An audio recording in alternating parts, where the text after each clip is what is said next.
Boa noite, caros internautas. Boa noite, amigos do chat, quer seja pelo Facebook, YouTube, da retransmissão da TV 7, lá pelo sede de Campina Grande. Agradecemos a presença de todos virtualmente.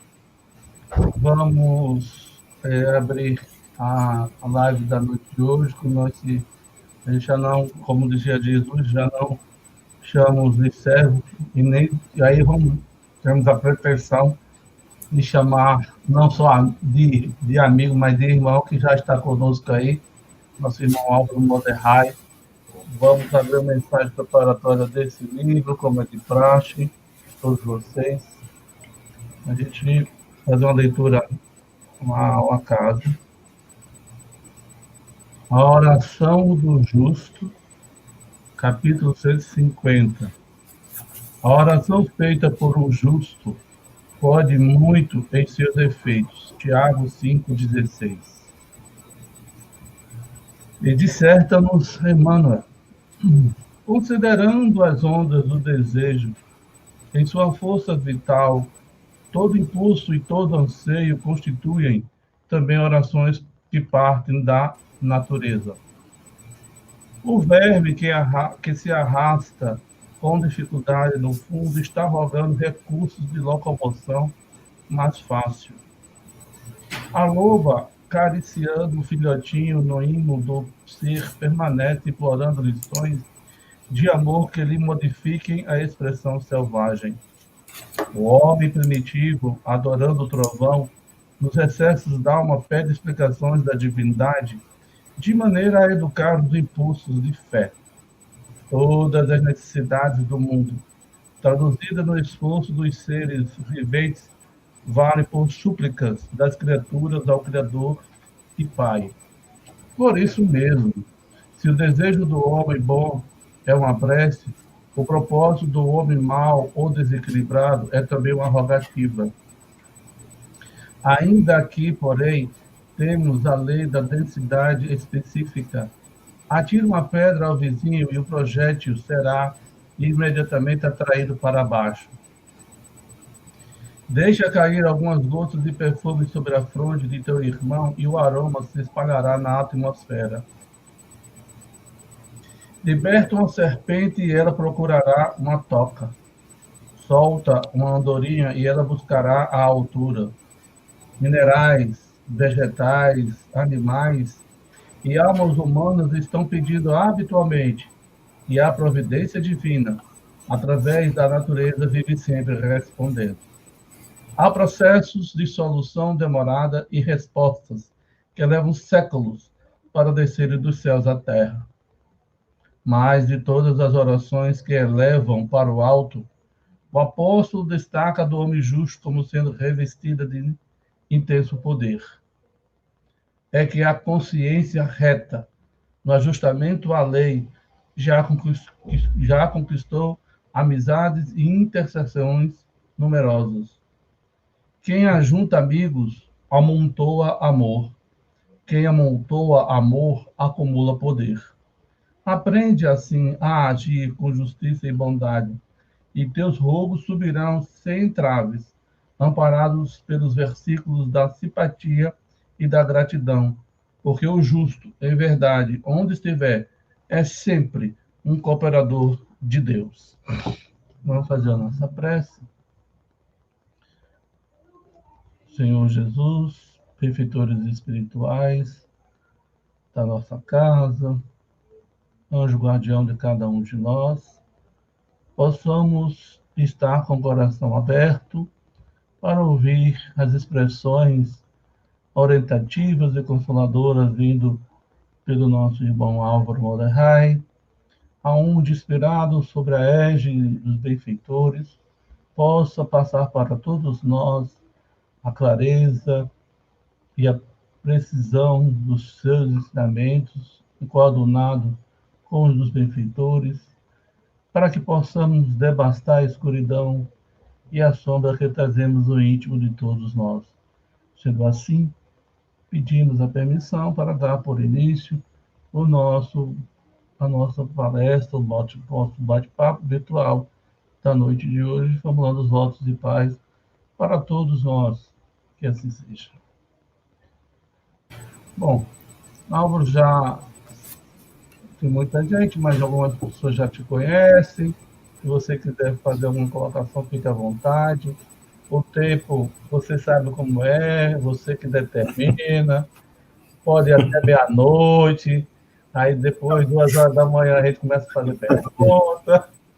Gente, é brincadeira. Ele sabe, ele já está no futuro. Ele tem já, como se diz aqui na linguagem, bem nossa, já está passado na casca do alho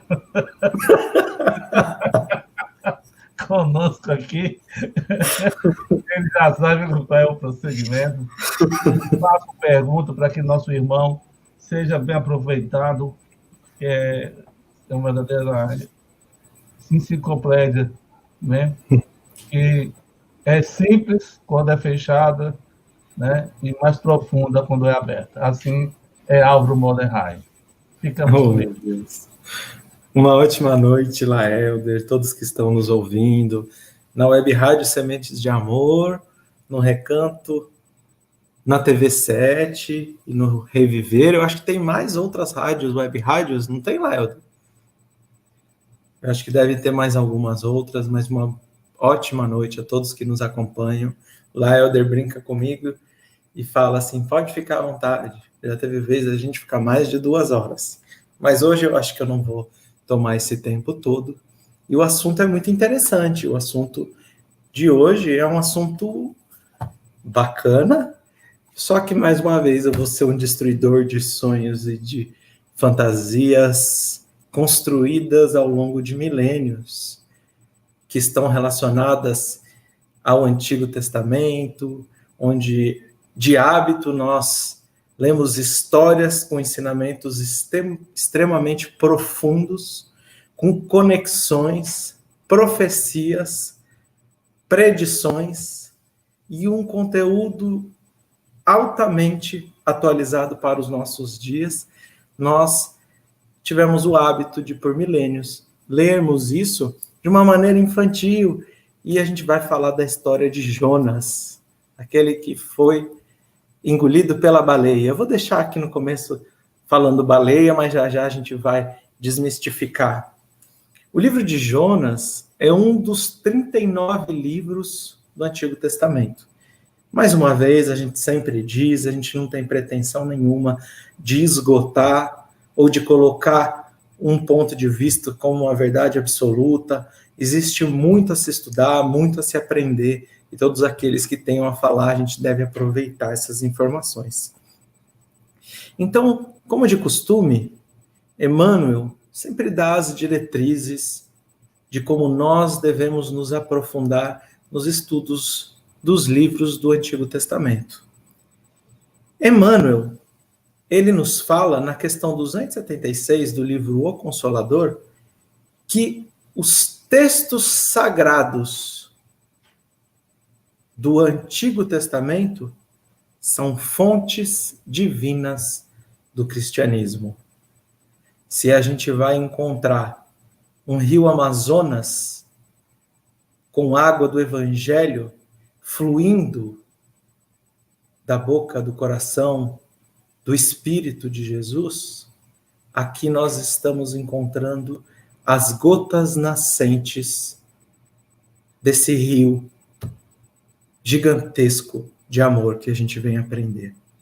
E é interessante a gente conhecer, por exemplo, aonde nasce o rio Amazonas, que a gente vê que de pouca água ele alcança a posição do maior rio do mundo. Assim a gente vai ver acontecer com o profeta Jonas. Na questão 278, Emmanuel vai falar para nós que nós encontramos uma série de profetas no transcorrer da história da humanidade. Então ele vai dizer de Sócrates, Buda Sakyamuni, ele vai falar de vários profetas. Mas ele vai explicar para a gente, nessa resposta, que se você quiser entender a evolução do pensamento religioso do nosso mundo, aí você precisa de se voltar para os profetas do povo de Israel, que esses vieram com a missão de trabalhar na seara do desenvolvimento religioso do mundo. Então a gente vai encontrar aqui, como eu disse, dessa água nascente, a gente vai olhar lá para frente, tentar enxergar o horizonte do que isso vai se transformar no Novo Testamento, com os apóstolos de Jesus. Então, na pergunta 279, Emmanuel vai colocar o que fica claro nessa história, que os profetas do Antigo Testamento, estes, não estavam conectados a nenhum tipo de sacerdócio, mas que eles apenas realizavam as suas tarefas aonde quer que estivessem, sem nenhum tipo de condição política, religiosa, sim, mas não conectada à condição de um sacerdócio. E nós vamos entender logo desse primeiro versículo, por que é que Emmanuel, na 276, falou que os profetas eram diretamente inspirados pelo Cristo. E assim, então, começa a história do profeta Jonas. Vayehi davar Adonai Elioná ben Amitai lemor kum lech el Ninev ha'ir agdolá ukara alai ki alatara tam lefanav. A palavra de Deus veio a Jonas. O processo mediúnico, através dos espíritos superiores, diretamente pelo Cristo, ou por enviados do Cristo, trazem a lucidez de uma missão profética a Jonas. Jonas, filho de Amitai. Amitai, seu pai, também era um profeta. E ao templo do primeiro templo de Jerusalém, andavam nas ruas de Israel os mais diversos profetas, e eles davam os seus discursos inspirados pelo alto. Assim, ele ouviu: vá até a grande cidade de Nínive, vá até a grande cidade de Nínive e clama contra ela, pois a maldade subiu à minha presença. Nós encontramos no livro de Gênesis a destruição de Sodoma e Gomorra, um povo que se tornou perverso, e na linguagem simbólica, que vem trazer uma série de entendimentos metafóricos, uma série de ensinamentos, nós vamos ver essas duas cidades sendo destruídas. Jonas, ele é o único dos profetas que recebe uma missão para ir aos gentios, aos não-judeus. E então, quando ele recebe essa profecia, as palavras são: Kum, lech la iragdolá, levante-se e vá à cidade grande. E nós encontramos Jesus se utilizando das mesmas palavras. Kum, emlech, por exemplo, quando ele realiza a cura ao paralítico no tanque de Betsaida. Ele diz ao paralítico: levante-se e vá. E Emmanuel vai contar para nós que essas palavras do Cristo ecoam nas nossas consciências. E elas nos lembram que quando os nossos trabalhos parecem impossíveis, nós devemos ouvir a voz do Cristo em nossa consciência, dizendo: levanta-se e vai. Quando nós encontramos dificuldade e a cada passo que damos, nós encontramos dor, nós devemos ouvir a voz do Cristo. Levanta-se e vai. Quando nós nos encontrarmos extremamente cansados, quando nós nos encontrarmos nas dificuldades das convivências para aqueles que nos desanimam, o que deve ecoar na nossa consciência são as palavras que foram ditas a Jonas e que foram ditas ao paralítico do tanque de Betsaida: levanta e vá, e vá. Quando qualquer um achar que nós não temos condições de assumir novos compromissos para com o trabalho divino, mas a nossa consciência nos cobre. Levanta-te e vai. Vai o que foi dito a Jonas, Laíra Gedolá, a cidade de Nineve. Mas Jonas, ele não queria ir para a cidade de Nineve. E ele decide que ele iria fugir. Ele iria fugir. Mas por que Jonas queria fugir dessa profecia? Porque ele sabia que se o povo de Nineve ouvisse as palavras proféticas, eles iriam se arrepender. E o que seria do povo judeu? Por um amor ainda infantil, Jonas decide que fugiria não de Deus, mas fugiria para um local onde ele não pudesse mais profetizar. O povo de Israel havia recebido dezenas de profetas e não havia ouvido a nenhum destes profetas. Todos foram mortos em Jerusalém, arrastados de Jerusalém. E então, Jonas, se ele falasse a profecia para o povo de Nineve e o povo ouvindo se arrependesse, como seria o povo de Israel visto mediante aos olhos de Deus com tantas oportunidades e não se arrependendo e não retornando aos caminhos ideais? Nós espíritas, a uma hora dessa, já estamos bastante preocupados com a quantidade de informações que nós temos do mundo espiritual e talvez ainda não tenhamos tomado o caminho que nos grita a consciência para levantarmos e irmos. Mas por que eu digo que Jonas não estava fugindo de Deus? A razão se encontra no Salmo 139, quando nos diz: para onde poderia eu fugir do teu espírito, com letra maiúscula? Para onde poderia eu escapar de tua presença, Deus? Se eu escalar os céus, aí estás. Se eu me lançar sobre o leito da mais profunda sepultura, aí tu, com letra maiúscula, também estás. Se eu me apossar de asas da alvorada e for morar nos confins do mar, aí também tu estás. Jonas, que sabe que Deus se encontra em todos os lugares, mas ao mesmo tempo em lugar nenhum, mas que ele se manifesta através do seu fluido de pensamento divino, o fluido cósmico universal, e como diz Kardec, como peixes ao mar, mergulhados, não temos a condição de fugir de Deus. Mas ele queria fugir para Tarshish, porque lá ele não receberia nenhuma profecia. A cidade de Tarshish, em português, Tarsus, provavelmente a cidade de Tarsus. Então, Yoná decide ir até o porto de Jope, na cidade de Iafo, próximo a Tel Aviv hoje. A mesma cidade da qual conta o livro Paulo Estevão, que morava Abigail em um sítio na estrada de Jope. Existe em Jerusalém a porta de Jope, e lá, pegando uma estrada, chegaria, na antiguidade pelo menos, até o porto de Jope. Quando ele chega ao porto de Jope, ele decide então que ele procuraria um barco. Mas naquela época, nós não tínhamos American Airlines, nós não tínhamos essas grandes linhas de navegação, aviação, ônibus, o que quer que seja. Então, saía apenas um barco a cada tantos dias, semanas ou meses, e o barco apenas saía quando ele estivesse com todos os seus assentos vendidos.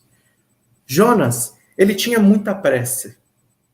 E ele tinha tanta pressa, que ele decide então comprar todos os assentos do barco. Todos os assentos são comprados por ele. E ele fala: quantas pessoas faltam? Por exemplo, 50? Então, vamos só nós e eu pago pelos 50 assentos. E o que está demonstrando isso nas nossas vidas? Quando nós temos ideais egoísticos e estamos movidos por eles, nós passamos por cima de todos. E aquilo que possui uma função, onde todos deveriam desfrutar, nós colocamos aquilo ao nosso dispor e passamos por cima de toda e qualquer organização para que possamos atender os nossos ideais egoísticos. E Jonas, então, parte pelo mar Mediterrâneo, porque o porto de Jope é ao mar Mediterrâneo, numa tarde de sol e de brisa muito calma. Primeiro questionamento, por que ele vai para o mar Mediterrâneo? Porque quando nós encontramos referências no Antigo Testamento ao Mar Vermelho, nós lembramos que o povo de Israel cruzou para ir em direção à terra de Israel. E ele se tornou um símbolo de fé, um símbolo de entrega dos nossos ideais em uma fé plena a Deus. Aqui, quando nós falamos do Mar Mediterrâneo, é porque ele estava tentando cruzar o mar errado. Ele vai em direção ao encontro da materialidade, da animalidade, e afasta-se de Deus. Mas por que uma tarde de brisa e de sol? Se Jonas já sabia, como diz o Salmo 139, que nós não podemos fugir de Deus, e no fluido cósmico universal manifestam-se todas as leis divinas. Nós não conseguimos escapar, por exemplo, da providência divina. Nós não conseguimos escapar da nossa consciência, que nos cobra efetivamente. Por mais que nós tenhamos a condição de embromar a ela, ela nos cobra os nossos deveres. Jonas, ele parte nessa tarde de brisa e sol, porque em direção a todas as ilusões das quais nós nos colocamos, nós somos conduzidos ao sair em direção a uma paixão humana por uma tarde de brisa e sol. Mas como toda ilusão, ela sempre termina em tempestade. E não iria demorar muito, quando já estava distante da terra, inicia uma tempestade. Inicia uma tempestade que aquele capitão daquele navio jamais havia visto. Ele manda que todos subam ao deck daquele navio e todos façam as suas preces. Mas Jonas, ele decide então descer ao fundo, ao porão do navio e dormir. E o que a gente vai encontrar nesse entendimento? As pessoas que se encontravam rezando a Deus para que o barco não sossobrasse diante daquela tempestade, elas ouvem do capitão que elas precisavam jogar o peso que era demasiado no barco. Eles então descem ao barco e decidem jogar os animais. Vão jogar a vaca, vão jogar o que é pesado, sacos de comida e etc. Tudo aquilo que é pesado, eles vão jogar para que o barco se torne mais leve. E quando eles estão lá procurando esses animais e pegando a eles, eles encontram Jonas dormindo no fundo desse barco. Mas, vamos entender, será que temos outro barco na representação, no simbolismo, na história, no Midrash do Antigo Testamento? Sim, nós temos. E o mais famoso deles, sem sombra de dúvidas, é a Arca de Noé. E nós encontramos o barco de Jonas exatamente colocado com os mesmos itens na mesma condição da Arca de Noé. A Arca de Noé, ela possuía 3 andares. O primeiro andar ficavam os animais. O segundo andar, a comida. O terceiro andar, a família de Noé. E o que representa isso? Representa o que Calderário nos traz como a casa mental de Calderário na obra de André Luiz, na psicografia de Francisco Cândido Xavier. O terceiro andar simboliza a sede dos nossos instintos. Primeiro andar representa a sede dos nossos instintos, hábitos, fisiologicamente o nosso cérebro reptiliano na evolução fisiológica do nosso organismo. Ali, tudo que não é raciocinado. Por exemplo, eu estou aqui falando e eu pisco de vez em quando, estamos todos respirando e a gente não raciocina. A gente não tem raciocínio para que estejamos realizando a digestão e tudo mais. Isso é em forma de automatismo. Também os instintos não são raciocinados. Kardec nos diz, inteligência não raciocinada. Eles se encontram todos armazenados fisiologicamente no primeiro andar da casa mental e no nosso cérebro reptiliano. Segundo andar da casa mental, encontrava-se a comida. Segundo andar da Arca de Noé, a comida dos animais. Por quê? Porque a comida representa, a gente tem que comer todo dia. Eu como um pouco mais do que todo dia. Por isso que minha bochecha está cada vez maior. Mas a gente encontra na comida o desafio do hoje. As paixões sendo colocadas no nosso dia a dia como condição para que nós façamos o hoje e construamos o amanhã. Através das ações que se dão hoje. É o nosso cérebro límbico, as nossas emoções dentro da evolução fisiológica. E no terceiro andar da nossa casa mental, a casa das sedes superiores, o superconsciente, a conexão com o divino. Tanto que, no início da narrativa, quando o capitão pede para que as pessoas rezem, elas sobem até o terceiro andar. O texto diz que no deck eles rezavam. Quando Jonas decide não rezar e fugir mais uma vez daquilo que acontecia na sua vida, ele desce e vai para onde se encontram os animais. Tanto que ele é encontrado quando está sendo procurados os animais para jogarem. Então nós estamos entendendo que a história de Jonas não é apenas a história de um profeta, mas é a história de nossas vidas. E nós encontraremos uma série de desafios presentes no nosso dia a dia. Quando eles enxergam Jonas, eles não compreendem. E eles dizem, Jonas, você é o único aqui que possui a fé verdadeira no Criador dos céus e da terra. O que você está fazendo aqui debaixo? O que você está fazendo debaixo e não está rezando para o Deus Criador dos céus e da terra? Todos os outros eram idólatras. Como ele não podia estar rezando? Ele então sobe ao deck. E quando ele sobe ao deck, ele olha no horizonte e ele vai enxergar uma série de barcos. Uma série de barcos, mas aqueles barcos que ele via no horizonte, eles não estavam com tempestade. Apenas no seu barco tinha tempestade. E o que significa isso? Qual é o símbolo? Qual é a mensagem? Pelo menos uma das disso que nós estamos nos deparando.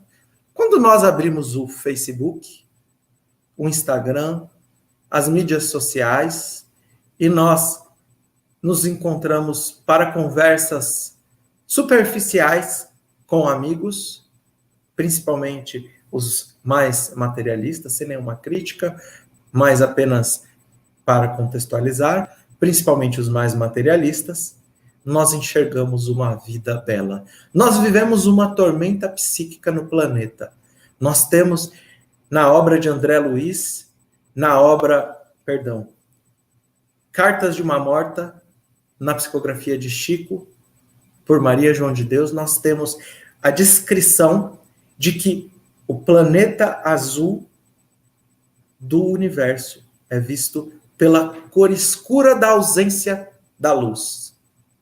Então, nós encontramos aqui uma atmosfera psíquica especialmente conturbada nos dias de hoje.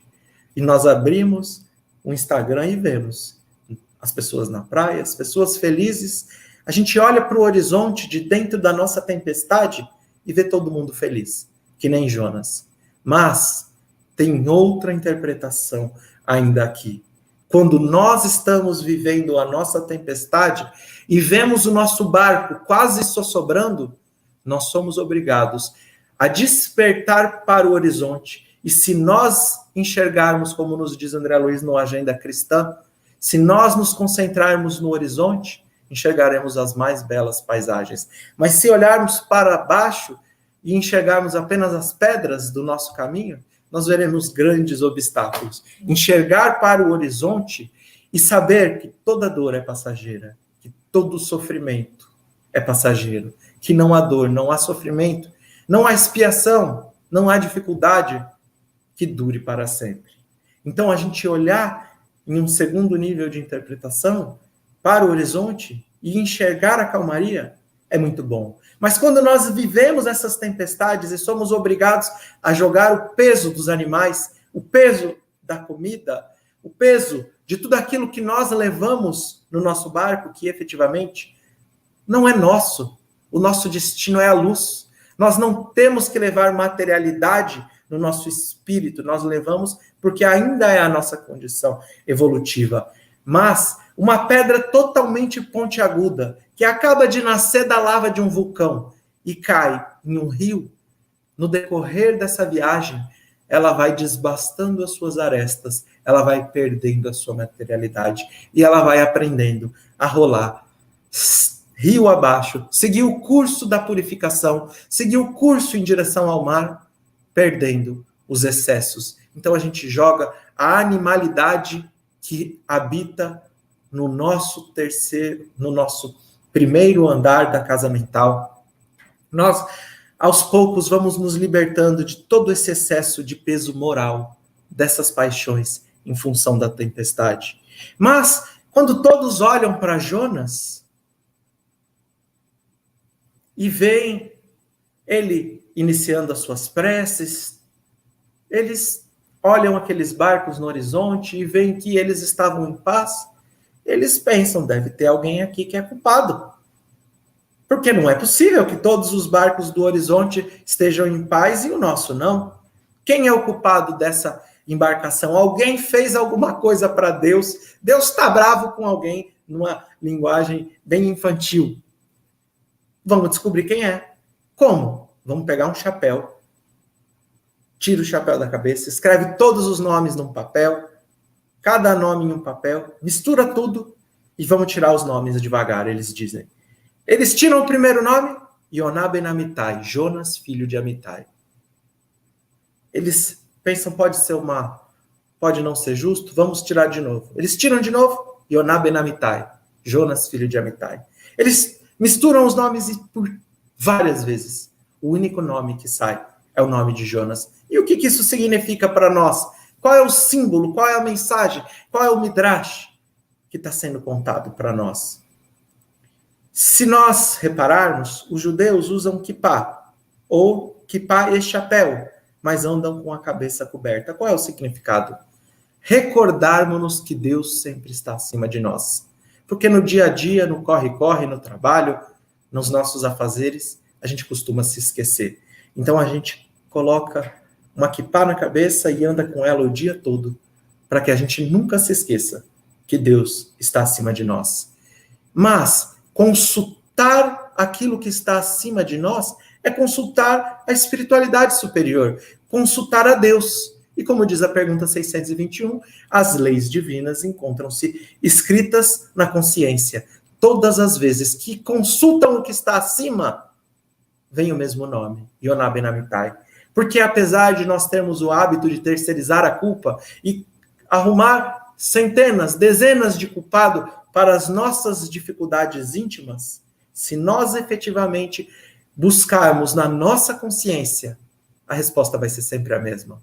Os nossos atos nos trouxeram até a situação, até a tempestade que nós vivemos hoje, mas nenhuma tempestade é eterna. Esse é o significado. Mas, sabendo que o Jonas era o homem culpado, o que eles deveriam fazer? Já sei. Vamos jogar ele no mar. Se ele é o culpado da tempestade e a gente está no mesmo barco, lembrando que é uma metáfora, isso tudo, vamos jogar o Jonas no mar. E o que representa as águas do mar? As águas sempre representam a purificação. Se nós nos lembrarmos no livro de Gênesis, a história de Noé, a chuva, o dilúvio de 40 dias e 40 noites, ele vem para que então pudesse purificar o mundo. Dentro do batismo, o processo, o banho ritual de mikveh, banho de imersão. Por que os judeus entram na água? Por que Jesus mergulhou na água? Por que os discípulos de João Batista mergulhavam na água? Para se purificar e nascer um novo homem. Para que o nosso espírito imperfeito, quando sente no mundo, no plano espiritual, a necessidade de reencarnar, Qual é o processo de purificação? Gestação. Fica dentro de uma banheirinha de água, muito confortável, esperando para vir a esse mundo, para que possa se purificar através das vicissitudes, através das expiações, das provas, de todas, da missão, do que quer que seja. Então, eles decidem jogar Jonas. Mas Jonas era um homem, o único homem temente a Deus e o único homem que tinha pleno conhecimento da primeira revelação. Eles falam, vai que a gente joga esse homem no mar e Deus vai querer castigar a gente. Então eles pegam Jonas, seguram nas mãos contra o Midrash, porque o que eu estou contando aqui, gente, quem tiver com o livro de Jonas aberto, eu estou com ele aqui, quem tiver com o livro de Jonas, seja agora ou seja mais tarde, quando estiver vendo, vai olhar e vai falar, mas essa parte aqui eu não estou enxergando no livro de Jonas. É porque eu não estou falando apenas a história escrita de Jonas, mas eu estou trazendo a tradição oral do povo judeu, que está no Talmud, que está na Mishnah, que está no Midrash, uma série de livros. E a gente fica pescando essas informações para conseguir entender a história efetivamente. Então eles pegam nas mãos de Jonas e falam, vamos colocar ele devagarzinho dentro da água. E eles colocam ele para fora e vai colocando devagarzinho, devagarzinho. A hora que a água começa a pegar no pé de Jonas, a tempestade começa a diminuir, vai subindo para a canela, vai diminuindo, diminuindo. A hora que chega no joelho, parou a tempestade. Ah, não, pode trazer ele de volta, parou a tempestade. Colocam Jonas no barco, volta a tempestade. Eles decidem então fazer de novo. A hora que a água chega no joelho, nas pernas, para a tempestade. E o que significa isso? O que o Midrash, a tradição oral do povo judeu, está querendo dizer para nós? Que essa é a nossa vida. Nós somos apaixonados pelas nossas imperfeições morais, pelos nossos vícios. Emmanuel fala, não há aquele que caia mediante uma imperfeição moral, uma paixão, que não caia sorrindo, porque a gente ama. Quem é maledicente, ama a maledicência. Dá um prazer tão gostoso falar mal de alguém, e a gente cai, se estabaca no chão, mas a gente cai sorrindo, porque aquilo nos compraz. Quem tem o vício físico, por exemplo, da bebida, do álcool, ama beber. Não tem nada melhor. Então, imaginemos aqui, eu tenho o meu vício físico do álcool, e eu passo a viver uma tempestade na minha vida. Porque se antes eu bebia um dia da semana, agora eu passei a beber 2, 3, 4, 5, 6, 7. E eu já estou faltando no trabalho, eu já estou gastando o dinheiro que eu deveria estar usando para sustentar a minha família, eu estou faltando nos meus compromissos, eu estou vivendo o bar. Mas eu naquela tempestade falo assim, pera lá, eu não quero mais saber disso. Estou quase perdendo minha esposa, estou perdendo meus filhos, minha família está sofrendo, eu não quero mais saber disso. Não quero mais saber dessa bebida. Agora, olha, de segunda a sexta eu não vou beber. Porque no final de semana, tudo bem, né? Eu também sou filho de Deus, também tenho meu direito, sabe? Aquele negócio assim, um pouquinho, a cervejinha do final de semana, aí não tem problema. E aí 5 dias de paz, é a água chegando na canela, no joelho, e a tempestade parando.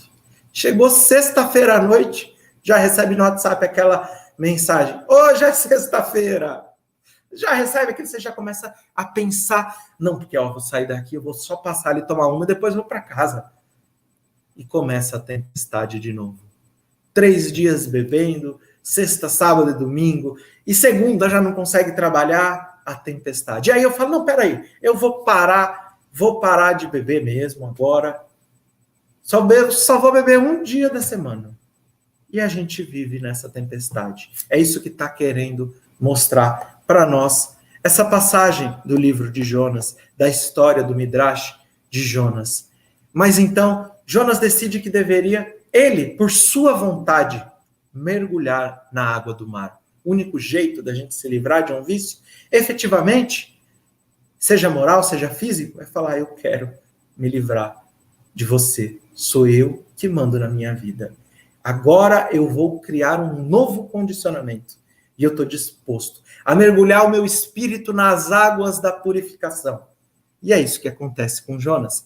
Conta, então, o livro de Jonas, que todos aqueles que permanecem no barco, eles sacrificam os seus animais e vão para Jerusalém. Fazem a volta, meia volta, e volta para subir para Jerusalém. Então está dizendo, sacrificam não a sua animalidade, não os seus animais, mas a sua animalidade. Quando a gente vê no Templo de Jerusalém acontecerem os sacrifícios de animais, a gente pensa que aquele animal está morrendo por expiação do meu pecado. Mas o que acontece na realidade? O animal ele é sacrificado para que aquele que entrega o animal possa olhar para o animal e falar, puxa, era para eu estar no lugar desse animal. O sofrimento que ele está passando, eu que deveria estar passando. O efeito daquilo que eu causei, eu deveria estar colhendo. Então, para que aquilo não expiasse efetivamente, mas para aquilo... não estou defendendo sacrifícios, tá, gente? Eu só estou explicando o sentido espiritual. Para que aquilo despertasse na minha consciência a necessidade de eu me reformular, de eu retornar à minha essência divina. Então, eles sacrificam e vão para Jerusalém, significando que ali existe o arrependimento verdadeiro de Jonas, porque na realidade esse barco está representando o espírito, a casa mental de Jonas, e está representando aqui, trazendo importantes lições para cada um de nós. Quando Jonas começa a afundar, conta o livro que agora vem a baleia. Mas não é exatamente a baleia, tá, gente? Porque está escrito assim, um animal, algo criado desde a fundação do mundo. Algo criado desde a fundação do mundo. Dessa forma, a gente compreende que não é uma baleia especificamente. A gente pode usar uma parábola e falar que... A gente pode usar uma parábola e falar que é uma baleia, mas não. Mas tem algo que vem preparado desde a fundação do mundo, não só para Jonas, mas para cada um de nós. Para cada um de nós que estamos vivendo em um mundo de provas e expiações, nós temos algo aqui preparado para cada um de nós. Essa baleia vem, vou falar baleia, mas a gente sabe que não é, tá? Engole ele e ele vai se sentir confortável, ele vai se sentir quentinho, e ele anda por dentro dessa baleia e ele vai até a cabeça dela e olha pelos olhos de vidro o fundo de todo o oceano. E aí, o que significa isso para nós? Qual é o simbolismo? O que está dizendo isso para nós? Isso significa que quando nós estamos dispostos a pular nas águas da purificação, nós encontraremos a posição de conforto quando nós nos enxergarmos a exata estatura da qual nós efetivamente estamos. Quando eu olho para o meu passado e falo assim, peraí, isso não é remorso. Todos os meus equívocos, todas as minhas dificuldades, todos os meus erros, eles me trouxeram até aqui. Então eu preciso acolher isso, e a partir do momento que eu não tenho sentimento de culpa, mas eu passo a me utilizar dos meus equívocos para que essas experiências me levem a um novo amanhã, eu me sinto aliviado. Eu me sinto confortável, como Jonas está nesse momento. E esse número 3, ele é muito importante para nós. A gente vai falar mais na frente. Ele fica 3 dias dentro da barriga daquela baleia. E ele olha pelos olhos e vê o fundo do mar, porque ele enxerga toda a história dele, e ele enxerga aquilo como caminho, como ferramenta, como mecanismo para que ele possa, então, alcançar a sua redenção espiritual. Depois de 3 dias, esse animal, essa baleia, vamos falar assim, olha para Jonas e diz, tem um grande leviatã, um grande animal nas profundezas desse mar, e todos os dias ele se alimenta de um peixe, de um animal como eu. Hoje é o meu dia e você vai morrer. Jonas diz vou falar baleia, mas tô aqui, ó, entre aspas, diz para esse animal, para a baleia, e fala assim, então me leve até as profundezas onde se encontra o Leviatã. Ele chega aonde está o Leviatã e ele diz, Ani Yoná ben Amitai, eu sou Jonas, filho de Amitai. Ele reconhece-se quem efetivamente ele é. E para a gente se reconhecer do tamanho que a gente é, exige muita força. Exige muita força. Porque o autoconhecimento, a força do autoconhecimento, ela não deve ser somente para domar os nossos esforços, as nossas imperfeições. Mas a gente tem que ter força para enxergar o tamanho das nossas imperfeições, o tamanho dos nossos equívocos, e não se abalar, não abaixar a cabeça. Então ele se reconhece diante do Leviatã. E ele diz, quando o Messias vier, farei um banquete, eu estarei sentado no banquete do Messias, e a sua cabeça vai ser servida no banquete do Messias. O que está dizendo? Que cada um de nós temos um gigante, um monstro, que vive dentro de nós, e que a gente precisa, sim, vencer esse monstro. De Davi, era Golias. De Jonas, era o Leviatã. Não importa se o seu monstro é um dragão, se ele é um ser das profundezas do mar, ou se ele é um gigante na terra. Ele habita dentro de nós. E para mim ainda é o orgulho, o egoísmo, a vaidade e todas as imperfeições que ainda vivem em mim. E eu efetivamente só vou me sentar no banquete do Messias quando eu tiver a coragem de olhar que nem Davi olhou para toda uma legião de soldados do povo de Israel que fugiam do desafio de enfrentar Golias, e ele, um pastor de ovelhas, decide então que iria enfrentar. Naquele momento, quando ele decide que iria enfrentar, as pessoas começam a colocar armaduras nele, espada, capacete, e ele olha para tudo aquilo e ele fala, não, que nem Jonas está dizendo para a gente, eu sou Yoná ben Amitai, eu me reconheço como eu sou, eu não tenho que enfrentar o meu monstro, o monstro da minha imperfeição, o meu monstro do egoísmo, o meu gigante, como outras pessoas enfrentariam. E Davi fala, eu como pastor de ovelhas, ficava nos campos e enfrentava as feras, e vencia as feras com meu estilingue. Então eu vou enfrentar o meu Golias, que aqui representa esse gigante que nós temos que vencer, que vive dentro de nós.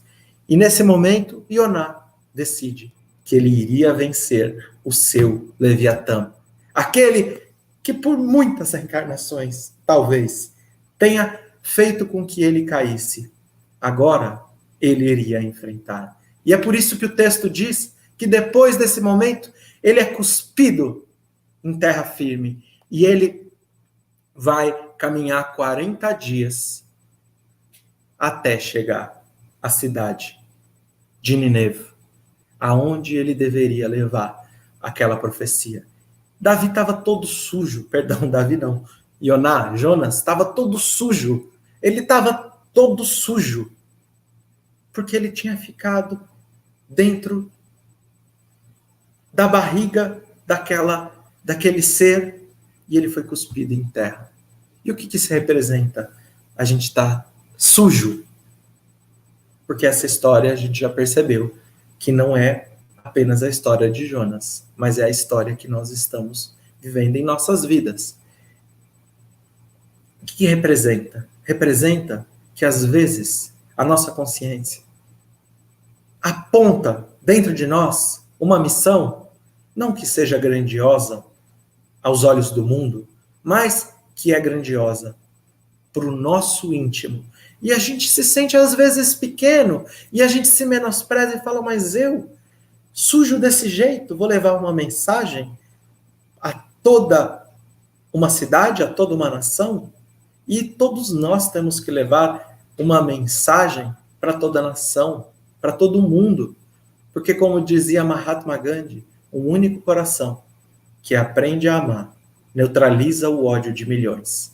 Então todos nós sujos, pequenos. Efetivamente, nós somos pequenos e, como diz Emmanuel, nós somos uma réstia de luz por uma pirâmide. Uma réstia de luz é aquela luz que passa entre um vãozinho bem pequenininho. As pedras da pirâmide não passam luz. Então, o nosso passado espiritual ainda pode ser dificultoso. A gente pode ter errado tanto no passado como nessa encarnação, mas não importa o tamanho do seu erro, não importa o que você fez no passado, não importa quão sujas estejam as suas vestes. A sua essência, ela brilha porque é a luz de Deus, é a imagem e semelhança do Criador. E não importa qual foi a atrocidade que você viveu, se você foi vítima ou algoz, não importa se você está em frangalhos, se você pensou em suicídio, se você pensou que não seria capaz, você é capaz. E se você se colocar sujo no caminho para caminhar em direção à missão que foi dada a todos nós, você vai chegar na cidade de Nineve. E aqui a gente vê qual é o sentido do arrependimento. E no Fonte Viva, no capítulo 89, em paralelo com o que estamos narrando, Emmanuel vai contar para nós que o arrependimento, para nós, deve ser como a criança que, sim, entra num header, como chama? Em uma sala de aula para aprender o ABC. Mas se ele não deixar o ABC para trás, ele nunca vai alcançar a luz dos mestres. Emmanuel vai falar para nós que o arrependimento, ele deve ser ativo em obras, que aquele que entra a um templo religioso, dobra os seus joelhos e do fundo do seu coração se sente arrependido, mas não se põe, quando sai por aquele umbral, por aquelas portas, em serviço divino, ele nunca vai ter efetivamente alcançado o propósito. O arrependimento, em hebraico, chama-se techuvá. Não existe essa palavra arrependimento. Chama-se techuvá. Techuvá significa retorno. Porque nós escolhemos, pelo nosso livre-arbítrio, nos afastarmos da luz divina. E nós, quando nos arrependemos, na realidade, nós retornamos à luz divina. Emmanuel vai dizer para nós que o arrependimento sem obras é como o operário que entra em uma oficina com todos os instrumentos, mas nada produz. Que é aquele navio ao porto plenamente equipado para a maior de todas as viagens, mas nunca se põe, nunca deixa a enseada, nunca se põe em navegação. Aqui nós estamos vendo Jonas demonstrando que efetivamente o seu caminho seria um caminho de trabalho, de arrependimento, associado ao trabalho. Quando ele chega à cidade de Nineve, a cidade, conta o Midrash, que tinha 120 mil habitantes. 120 mil habitantes. Esse número vai ser importante daqui a pouco. E ele não tinha como falar uma profecia para 120 mil pessoas ouvirem. Ele, então, sobe a um local e fala a profecia. No processo que poderá ser explicado através do fenômeno de voz direta, pela mediunidade de efeito físico, todo o povo de Nineve ouve ao mesmo tempo aquela profecia. Nós sabemos que isso tudo é uma parábola que tem o contexto da predição, está nos ensinando importantes lições, está nos rememorando importantes lições, mas vai ter um contexto profético. Então, essa história não é efetivamente de um homem que sobe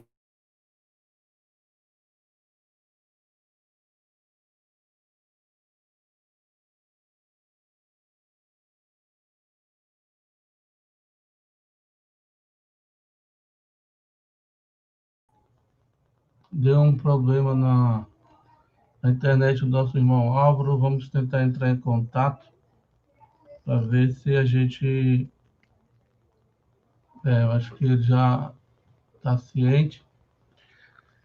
E aguardamos que estejam gostando no decorrer dessa live e pedimos já, desde já, que façam as suas perguntas pertinentes ao assunto, né, sobre Jonas, que até então talvez todos nós soubéssemos que fosse algo real e não sendo, né, vamos tentar retornar.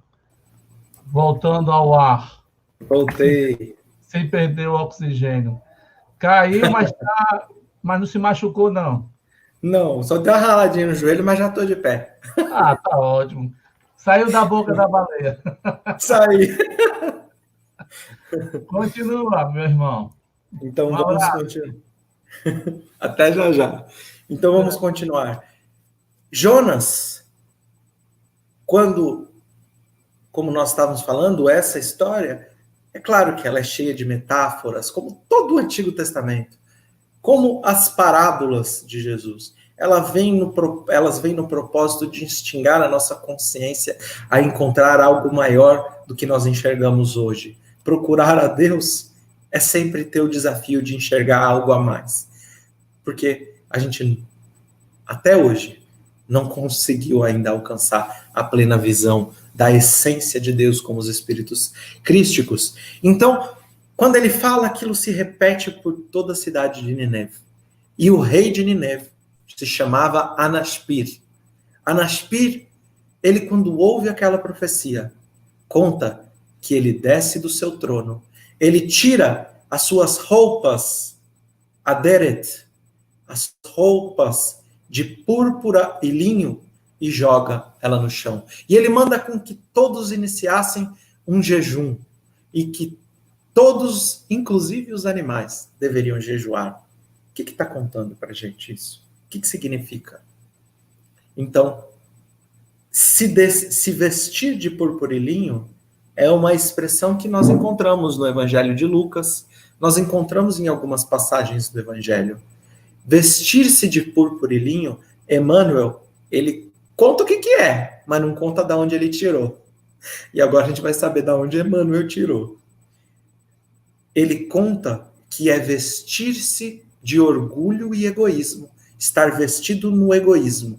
Quando o rei tira a sua roupa de púrpura e linho, ele está caminhando em direção à humildade. Daniel, o profeta na Babilônia, quando ele recebe o cargo de governador de 1/3 do reinado da Babilônia, o rei Baltazar, que havia feito essa promessa para ele, disse que daria correntes de ouro e vestes de púrpura e linho.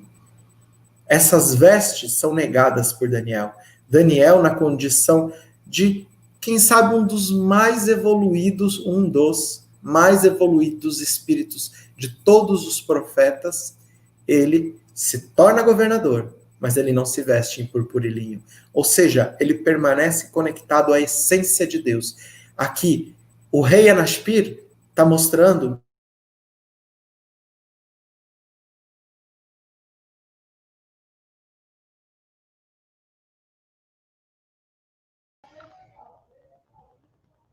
Estamos com um problema, né, na transmissão de Álvaro. Vamos tentar ter um pouquinho de paciência, porque eu creio que ele esteja concluindo na fase conclusiva da sua exposição. E reforçamos a todos que estejam assistindo essa live que já comecem a fazer as suas perguntas pertinentes à questão de até então talvez todo mundo tenha crido que tenha essa história de Jonas como fato, né, como algo real, que talvez muita gente esteja procurando a ossada fossilizada da baleia ou de um peixe grande, como queira, e que na realidade hoje, né, de uma maneira mais clara, a gente está vendo. Meu irmão, você está que nem o Wagner, oculto e. Vamos lá. Se cair de novo, eu volto. Estamos quase acabando já, tá, gente? Estamos quase indo para o encerramento. Então, o rei Anaspir, ele, quando deixa essas vestes, ele está caminhando em direção à conexão ao divino, ele está caminhando em direção a Deus. Significa que ele ouviu e aceitou a mensagem do profeta Jonas. E por que que então ele manda até que os animais fiquem sem comer, todos façam jejum? Se a gente sabe que o jejum, como uma prática exterior, não nos leva a nada.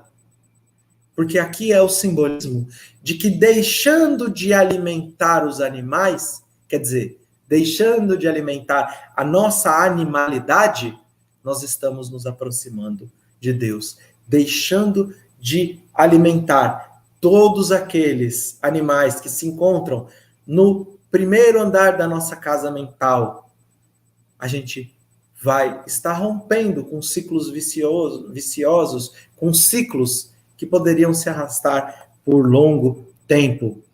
E aqui, por último, o profeta Jonas, sabendo que todos na cidade de Nínive tinham ouvido aquela profecia e haviam acolhido ele da mesma forma que Francisco de Assis, como é narrado a história para nós, ele sai da cidade.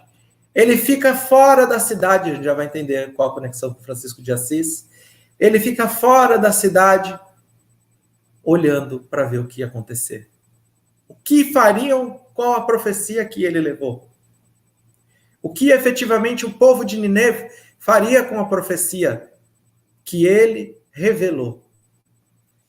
Então, quando essa árvore, e quando ele acorda de manhã, não tinha aquela árvore. Ele olha para Deus e fala: meu Deus, o que é que você fez com essa árvore? Como pode ser que aquele vermezinho destruiu uma árvore desse tamanho? E aqui, o que está sendo dito para nós, a relação com Francisco de Assis, é que conta a história que quando ele já estava ao final de sua vida no plano físico, ao final de sua encarnação, ele estava muito preocupado com o que seria do movimento que ele estava deixando para a humanidade. E Clara de Assis disse para ele assim: você, Francisco, ainda é muito apegado à matéria. Deixando a reflexão de que ele fez o melhor e o que ele podia, e o que aconteceria dali para frente era a responsabilidade daqueles que estavam conduzindo a missão que foi deixada por Francisco de Assis. Os ensinamentos, as inspirações. E aqui, Jonas, quando olhava de fora da muralha e ficava observando o que é que vai acontecer, ele apenas estava apegado à lição que na verdade não era dele. E a árvore de Kikaioma, a abobreira, está representando isso. Porque Deus, na mediunidade de Ioná, de Jonas, diz para ele: você vê o que eu sinto?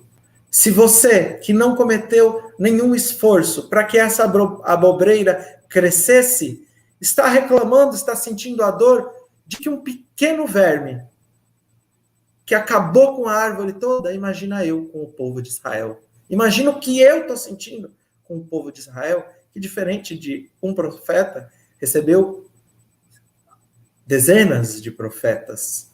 E esse pequeno verme que vai corroer a árvore que foi revelada, e a cidade tem 120 mil habitantes, porque 120 são 3 ciclos de 40, primeira, segunda e terceira revelação.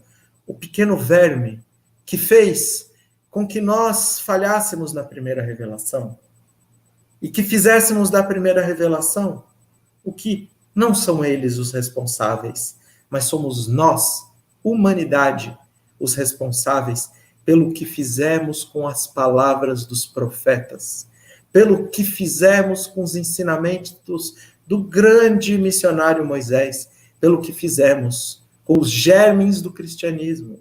E fomos nós, não eles, os responsáveis pelas cruzadas, pela Inquisição. Não foram eles, somos nós. Somos nós que deixamos que um pequeno verme começasse a corroer toda uma árvore, que é o símbolo que Jesus se utiliza na parábola da figueira estéril, que é o símbolo que é utilizado por todos os profetas quando se querem referir ao povo de Israel e à mensagem trazida na Torá. Somos nós, agora, nesse momento, os responsáveis pela árvore de Kikaion, que nós temos nas nossas mãos, que chama-se doutrina dos espíritos. Somos nós, os trabalhadores, responsáveis para que os pequenos vermes do orgulho, do egoísmo, do poder, da arrogância, para que eu, dentro do meu centro espírita, não volte a ser aquele inquisidor, mas para que eu seja o responsável por me inspirar na história de Jonas e que eu possa, sim, me olhar todo sujo, porque o meu passado, talvez, não seja dos mais belos, não seja o campo de flores, mas hoje eu tenho uma missão, eu tenho um propósito dentro dessa doutrina de luz. E nós sabemos que o propósito que nos é descrito por Humberto de Campos é levarmos a fraternidade para o mundo. E às vezes nos nossos centros espíritas nós esquecemos um pouco que a fraternidade deve viver e começar naquele ambiente. Se expandir para os nossos lares e quem sabe assim, para o mundo todo. Agora, uma questão que é muito interessante, aqueles que são estudiosos do Antigo e do Novo Testamento vão ter as suas cabeças fervilhando ao redor dessas informações. Essa é a história de Jonas, mas aqui nós encontramos uma clara profecia a Paulo de Tarso, porque a cidade que foge, Jonas, é Tarshish, é Tarso. Paulo nasce em Tarso. Paulo é o único dos apóstolos que tem a missão de levar o evangelho para todo o mundo. O rei Anaspir talvez seja o imperador, que assim decreta o cristianismo como religião oficial. O mundo todo ouve. O mundo todo ouve a profecia. Ouvem as palavras do apóstolo dos gentios. E se a gente for falar em cristianismo, a gente não tem como não falar em Paulo. Esse profeta, que quando nós vemos ele na barriga, há uma profecia. Eu não estou falando em reencarnação, tá, gente?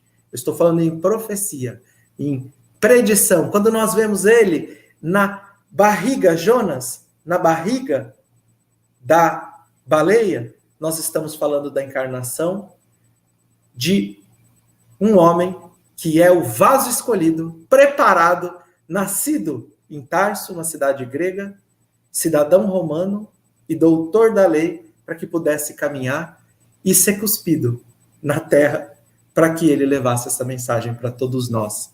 Só vou enfatizar mais uma vez, eu não estou falando em reencarnação, eu estou falando de uma profecia que fala do banquete dos justos, que fala da mensagem do Cristo, que fala, como foi dito pela mãe de João e Tiago, quando tiver no banquete, eu quero que um filho esteja à sua direita e o outro à sua esquerda. É nesse banquete que Paulo anuncia à humanidade, anuncia aos gentios, que nós estamos aqui mediante essa grande profecia. Então, a nossa exposição de hoje, Laelder, foi em relação a esses contextos, a essas explanações, e eu acredito que tem muita reflexão a ser feita, porque nós estamos vivendo a história de Jonas, e nós vimos essa história ser anunciada ao povo de Israel, a todos os gentios, e hoje esse farol está nas nossas mãos, essa lanterna está nas nossas mãos, para que nós possamos nos guiar mediante a escuridão do mundo, na certeza de que nós devemos nos esforçar para sermos bons condutores e nos entendermos como frágeis, mas como confiantes em Deus.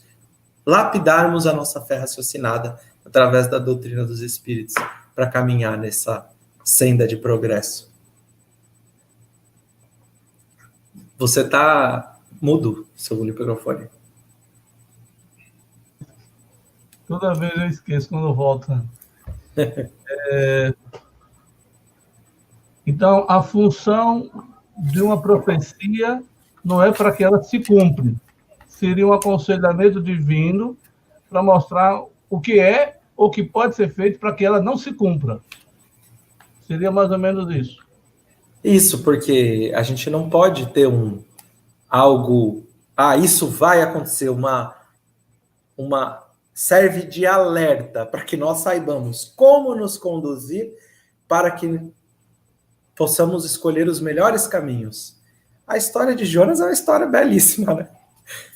Será que a gente pensava, você, Laelder, aqui entre nós, só para nós, só para mim, você tinha talvez essa dimensão de que não, e porque por um motivo simples, né? Como diz assim, como diz o próprio Emmanuel, se aproximar da leitura do Antigo Testamento é adentrar numa área cinza, né? Aonde a gente pode ver coisas que não existem e não aceitar coisas que já estão palpáveis diante dos nossos olhos e nós não conseguimos enxergar. Mas, então a gente não pode temer, vamos dizer assim, o Apocalipse de João, o evangelista, da forma que ele está escrito. não, sem sombra de dúvidas não, porque tudo que está narrado lá está sendo trazido para nós numa linguagem metafórica. Como eu falei, está falando de um homem que cai na água e foge, está falando de nós. O que está narrando? Qual é a profecia do Apocalipse? É uma visão profética, uma visão mediúnica do futuro da humanidade. Mas a questão é que os hebreus, os judeus, os apóstolos, eles escrevem dentro de uma linguagem que a gente não está habituado. Porque se eu te falar assim, ó, Laelder, pegou a ideia? Você só vai entender se você tiver mãos. Quando a gente vê Asclépios se materializando no nosso lar, dentro de um quadro, de uma redoma de vidro, da cintura para cima, e ele ainda é um espírito da terra, ali está mostrando que esse espírito já está desmaterializado, já não tem mais um formato humano. Então, falar pegou só tem sentido para quem está vivendo nesse mundo, na condição que nós estamos hoje, de um mundo material. Então, quando a gente lê a linguagem do Antigo Testamento, e a gente pega um Apocalipse de João, e a gente fala, nossa, o que vai acontecer aqui? A gente está lendo uma linguagem que não é acessível à maior parte de nós. A gente está lendo uma mensagem que ela está completamente contextualizada no Antigo Testamento em símbolos. E nós não estamos acostumados a lidar com símbolos no Ocidente. Então, sem sombra de dúvidas, o que está sendo dito por João é que o planeta Terra um dia vai ser mundo ditoso, mas que nós passaremos por um processo até alcançar esse mundo ditoso.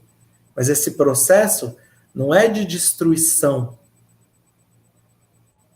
As destruições sempre ocorreram. Os grandes catástrofes sempre ocorreram, fazem parte da história da humanidade. Aqui o que João está trazendo, na verdade, é o horizonte. Ele está falando, olha, presta atenção lá na frente, porque vai ser difícil. A luta é da humanidade contra ela mesma, cada um de nós contra os nossos corações. Mas o horizonte, o futuro, vale a pena, porque ele diz, a Jerusalém, a nova Jerusalém vai descer dos céus.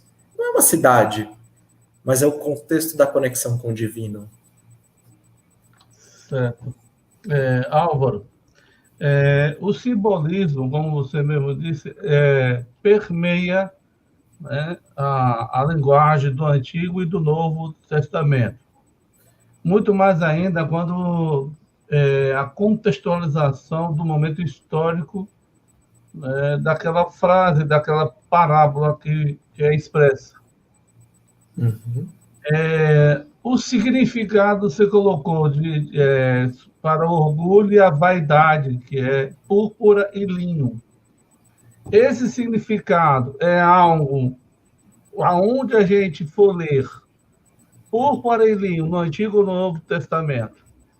Categoricamente, o simbolismo já está fechado, é orgulho e vaidade, ou há uma interpretação, só um minutinho, ou existe uma interpretação contextual? A gente diria tentar contextualizar o sentido de púrpura e linho. Ou ele é permanente, para orgulho e vaidade? Você tem que... na realidade, Laelder, a palavra que Emmanuel usa para púrpura e linho é cristalização do egoísmo. As palavras que ele usa, cristalização do egoísmo, que é de onde nascem as chagas da humanidade.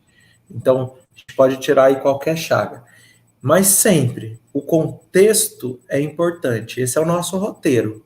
A gente vai olhar para isso e falar assim, opa, púrpura e linho, opa, não é só que... Ele não está falando de uma vestimenta, eu costumo falar, não está fazendo fofoca.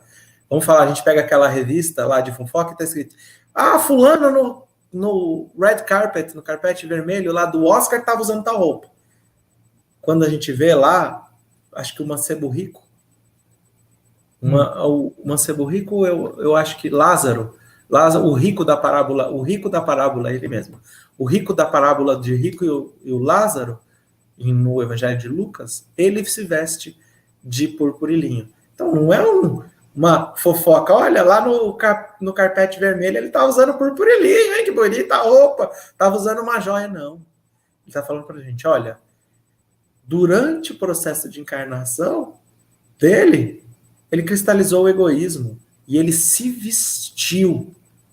Se vestiu é estar efetivamente expressando exteriormente tudo aquilo que você vive no seu interior.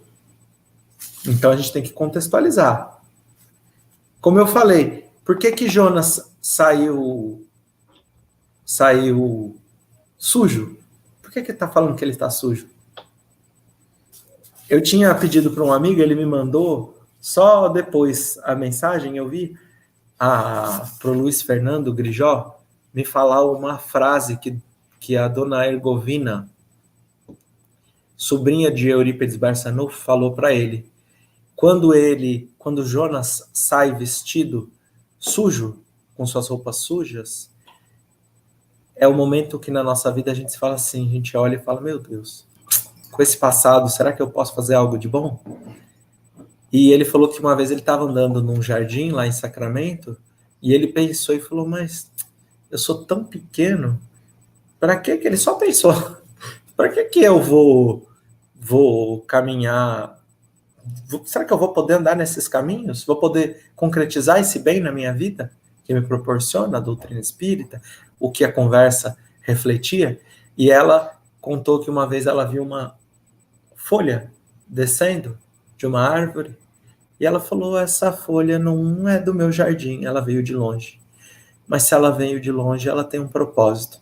Aí ela falou que pegou a folha e ela falou que algum espírito, né, provavelmente falou para ela, mas ela falou, sim, a folha me disse, sei que sou uma folha seca e quase sem vida, mas ainda tenho a minha utilidade. Posso servir-me de forro para o ninho do beija-flor.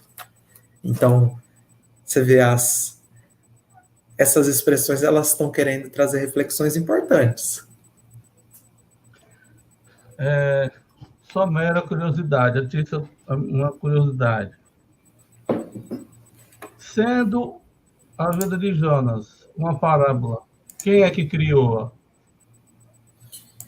Então, é interessante. O processo...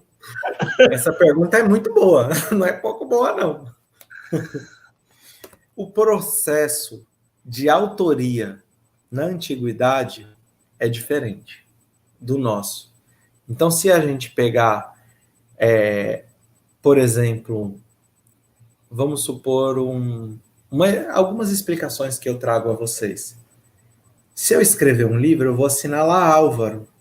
Aí o Laelder vai olhar e fala, nossa, que livro bonito, porque se for bom, né? Que livro bonito que ele está falando.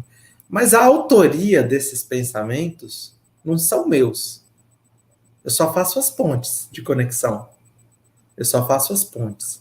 Então, por exemplo, o livro de Daniel, há quem diga que foi escrito por Esdras. Pois é. E ele foi atribuído a Daniel. O Pentateuco de Moisés não foi escrito por Moisés. Porque não tinha como escrever na época.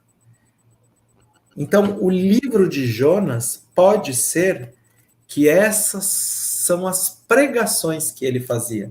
E da mesma forma que nos conta o livro Paulo e Estevão, que Mateus, por ser letrado, por ser publicano, por ter tido um estudo fariseu antes de se tornar publicano, ele ia escrevendo o evangelho conforme as experiências eram vividas. Isso é o que nos conta o livro Paulo e Estevão. Pode ser que ele tenha sido atribuído a Jonas, mas escrito por algum escriba. Então, quando Jonas conta, aconteceu tudo isso, ele está profetizando, ele está num processo de transe mediúnico, trazendo inspirações. Emmanuel fala, discursos inspirados não por eles. Então, ele está falando aqui o futuro da primeira revelação. Fala, ó, a primeira revelação vai ser levada por um homem até um grande reinado. E eles vão adotar. E esse grande homem vai cumprir a missão dele de divulgar isso para o rei, para todo um reinado, para todo o Império Romano aderir esses ensinamentos. Mas, ó, um bichinho desse tamanho vai corroer. Mas a gente está na terceira revelação, a gente sabe que isso tem uma continuidade. Interessante, né? Uhum. Eu aproveitando das vezes que você esteve aqui, e como isso é uma questão de estudo também,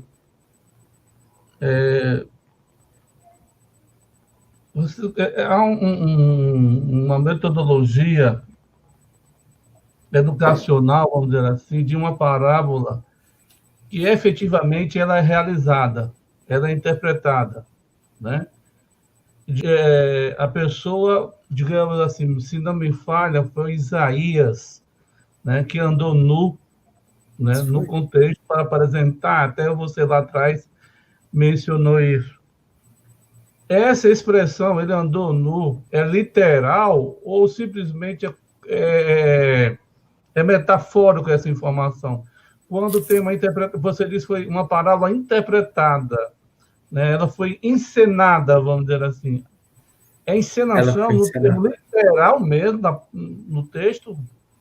Ela é literal. Chama-se uma parábola de encenação. Quando eu conto a história de Abraão, eu conto a história que ele adentrou até a loja de ídolos do seu pai, quebrou todos os ídolos, colocou um no pedestal. Quando o pai dele chegou, olhou aquilo lá, falou, olha, meu filho, quem quebrou? Oh, foi esse ídolo aqui. Mas um ídolo desse não pode quebrar. Se você não acredita que ele pode nem destruir, quanto mais criar céus e terra. Isso é uma parábola de encenação. Ah, entendi. Ele fez isso. Pode ser só uma parábola, no caso de Abraão? Pode. No caso de Isaías, ele andou nu. No caso, eu não vou me lembrar o nome do profeta, olha que falta faz o Rafael Lavarini aqui, que sabe todo Paulo Estevão decor. Tem a passagem onde um profeta vai, mediante a Paulo, ele tira o cinto e ele se amarra. Ele se amarra e se joga à frente de Paulo. Paulo está lá em Cesareia. Ele olha e fala, ixi, eu vou para Jerusalém e vou ser preso. Vão me prender. Ele entendeu a mensagem do profeta, porque do médium, vamos mudar, quer mudar a palavra? Ele entendeu a mensagem do médium em função de como ele agiu. Ele é inspirado a tomar uma atitude que choca as pessoas, porque às vezes as palavras a gente esquece, mas o que a gente vê fica gravado. Então a gente vê a parábola da figueira estéril, por exemplo, é uma parábola de encenação. Jesus passa, seca a figueira. Para quê? Para que ele está? Os vendilhões no templo. Uai, Jesus foi lá e bateu Sim, na mesa dos cambistas, virou a mesa dos cambistas, fez chicote de corda. Mas o espírito é puro. Se você está vendo agressividade, na realidade não é Jesus que errou. É essa agressividade que vive em você e a gente fica justificando erros do passado, Inquisição, e fica defendendo algumas posições, às vezes que a gente tem até hoje, mediante a nossa religiosidade, pautada nessa passagem. Mas ali, ele está cumprindo uma profecia do capítulo 9 do livro de Daniel, que Daniel fala no capítulo 9, eu não vou lembrar qual versículo, ele fala, olha, no futuro, o templo vai ser separado por meio período. Sacrifícios e oblações vão ser paralisados. Então Jesus vai e cumpre a profecia de Daniel. Só que Jesus fala, agora não vai sobrar pedra sobre pedra. Então ele mostra que aquilo está equivocado, mas que o pedra sobre pedra, que já tinha sido profetizado também por Daniel, vai ser cumprido no futuro. Então, o contexto da parábola de encenação é sempre profético. Tem um contexto profético, não é só trazer uma lição, mas é mostrar algo que vai acontecer no futuro. fica uma só ilação que eu vou fazer com relação a ele. Pertinente a Jesus ter entrado no templo e, entre aspas, ter chicoteado, não seria o caso de um espírito superior puro. Vou usar o termo que até para um espírito superior eu acho que isso fica difícil, mas a única maneira de eu poder encaixar na minha leitura é essa situação. Ele se indignou.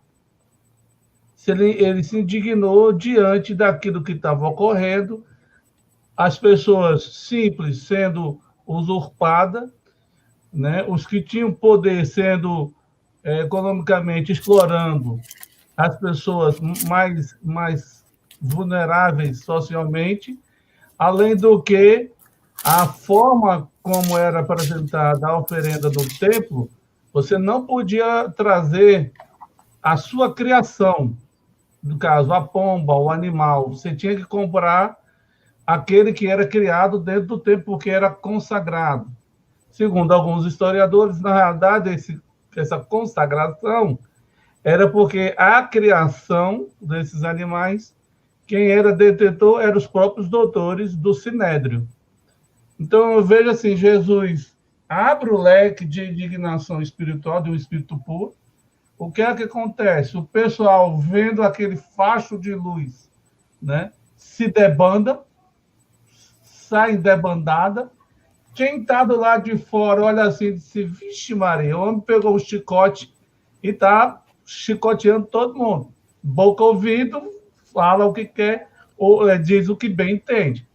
Como na linguagem da tradução, né, que de Moisés passou 40 dias no Monte Sinai, ele vira o seguinte, 2 fachos de luz na cabeça de Moisés, que traduziram como chifre. E até Michelangelo, lá na Itália, sobre falar o estado de Moisés de mármore, botou 2 gornos bem aqui na testa dessa estátua, baseado nessa tradução. Será que seria mais ou menos por aí essa linha de raciocínio? A indignação de Jesus diante digamos assim, da blasfêmia e a exploração das pessoas mais simples? Sim, então, ó, isso que você coloca é perfeito, que não foi mediante a agressividade, que foi Porque mediante a autoridade moral. porque não cabe um espírito puro. Não cabe. Espírito puro ficar com ira. Não. Raiva, Ele não ódio. cirou, ele não bateu, ele não fez nada disso. O caráter do que acontece é profético, e eu gosto de usar o exemplo, tem uma palestra até que eu já fiz sobre isso, que eu uso o exemplo de Joana d'Arc, que eu não entendia como esse espírito, Joana d'Arc, alcança a sua redenção espiritual naquela encarnação, se ela foi uma guerreira. Eu falei, mas como cortando cabeça alguém alcança a redenção espiritual? Então, eu fui buscar estudar um pouco mais a fundo. Tem o livro Joana d'Arc, a Médium, de Leon Denis. Joana d'Arc era o espírito o espírito protetor, um espírito que inspirava, um dos espíritos que inspirava Leon Denis. Então, ele conta a história dela e ele traz pontos históricos, onde, por exemplo, na Batalha de Orleans, que é a batalha mais importante para o fim da Guerra dos 100 Anos, ela chega na cidade e é narrativas históricas. Os ingleses fugiam. E quando estavam batalhando, ela buscava soldados, resgatava soldados ingleses e resgatava soldados franceses. Ela assistia a todos, porque todos eram irmãos, são irmãos. E ela cumpre o papel de deixar com que a França não seja suprimida pela Inglaterra, e assim estaria decretado o fim do iluminismo, e assim, portanto, não nasceria a doutrina espírita. Ela cumpre esse papel, não cortando cabeça, mas levando uma autoridade moral, e que essa autoridade moral é tão forte que é descrito no livro. E são trechos históricos, ele coloca as referências dos livros históricos, que o exército inglês muitas vezes fugia mesmo antes de batalhar. Então é isso que acontece aqui. Jesus, ele não se utiliza de agressividade, de raiva, de sentimentos humanos. Espírito puro não tem isso. Ele se utiliza de uma autoridade moral, mas eu achei aqui, ó, o caráter, aonde está escrito, é capítulo 9, versículo 26. E depois de 62 períodos, será abatido o ungido, e não haverá outro. Então aqui, ó, e depois de 62, ele está dando um período de tempo, e Careta Mashiach, em hebraico, o Messias vai ser morto. Qual é a parábola que Jesus conta isso? Vinhateiros homicidas. Então aqui a parábola dos vinhateiros, quando Jesus está falando da parábola dos vinhateiros homicidas, ele está fazendo uma referência a essa profecia. E o povo de um monarca virá e destruirá a cidade do santuário, mas por fim será arrastado por uma inundação.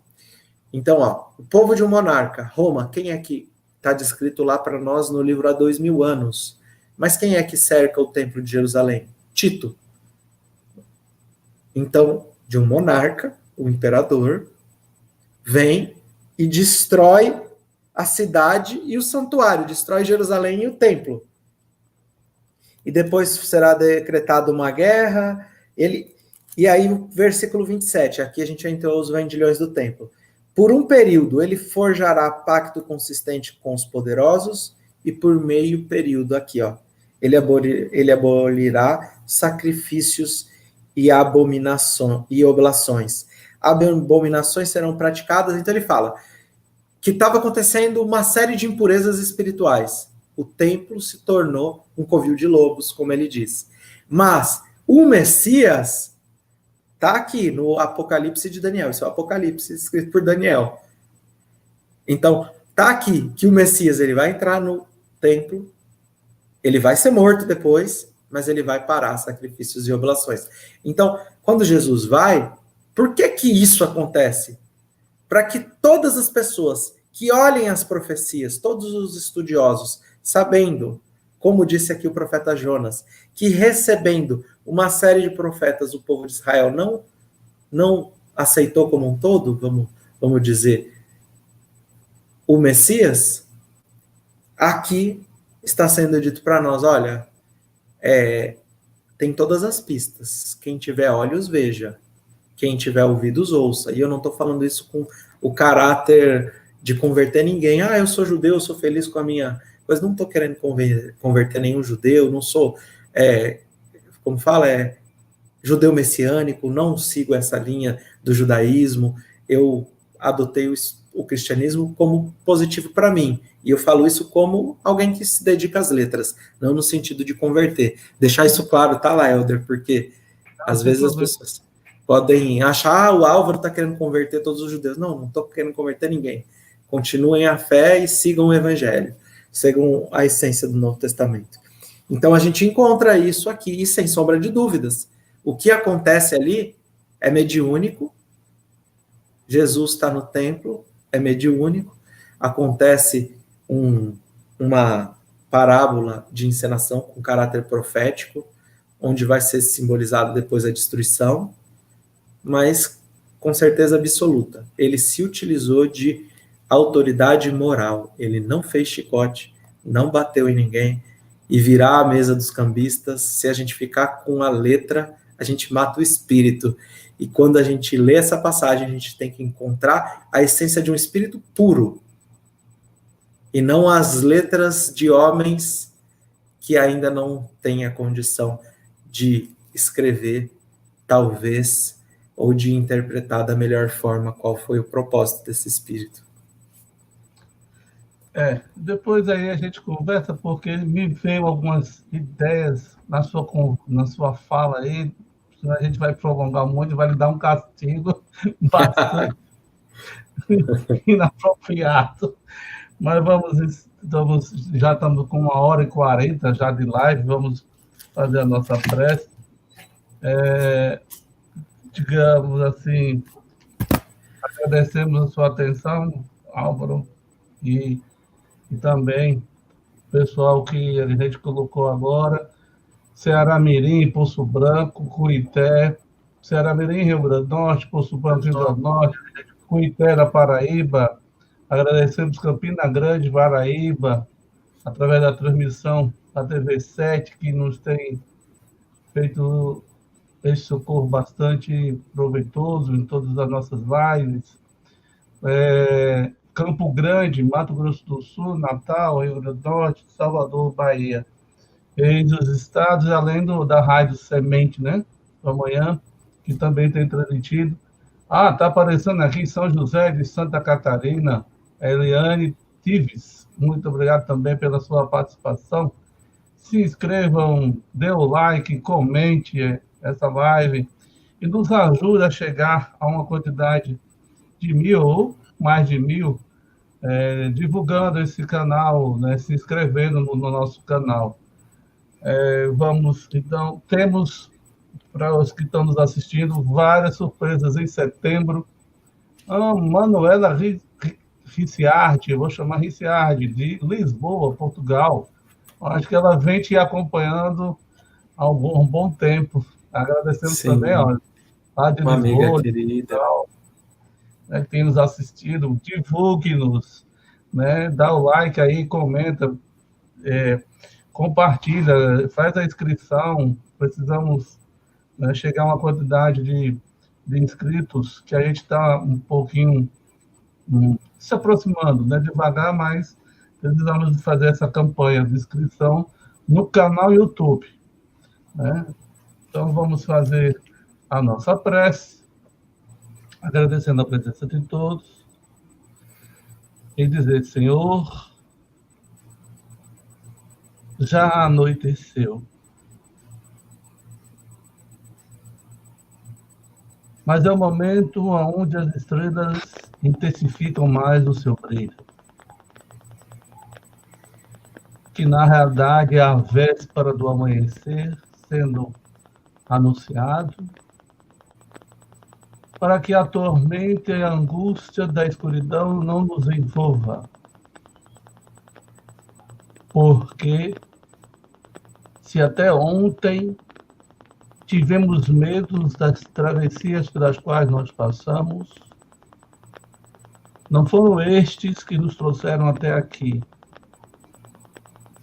mas as opções que a esperança no Deus foi as quais escolhemos. E sendo assim, Senhor, ante a vibração amorosa de Tua presença, aspiramos sempre a seguir adiante. Envolve o nosso irmão Álvaro Envolve todos aqueles que aqui nos assistiram, nos acompanham, bem como aqueles que hão de assistir, ilumina-os em seus corações. Sob a tua bênção, Jesus, permeia os corações daqueles que estão na retaguarda, fazendo com que esse trabalho se realize pelas vias virtuais da internet. Sendo assim, pedimos a permissão, bênção e proteção para encerrar essa live com voto de paz para todos nós, hoje e sempre. Obrigado mais uma vez, Alvo, e obrigado a todos. Boa noite. Vamos.